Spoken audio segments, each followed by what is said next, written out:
এই শপথ কার্যক্রম যদি তারা নাও করে, আমি গিয়ে আমার চেয়ারে বসতে পারি, 2 মিনিটও লাগবে না।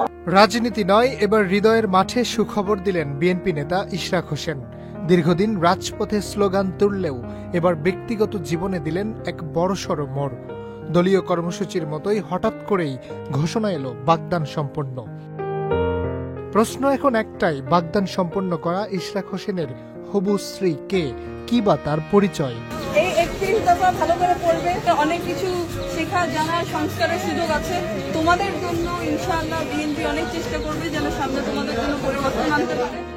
বিএনপি চেয়ারপারসনের পররাষ্ট্র বিষয়ক উপদেষ্টা কমিটির বিশেষ সহকারী ও অবিভক্ত ঢাকার মেয়র মরহুম সাদেক হোসেন খোকার ছেলে প্রকৌশলী ইশরাক হোসেন 10ই অক্টোবর শুক্রবার পারিবারিকভাবে ব্যারিস্টার নুসরাত খানকে আংটি পরিয়েছেন।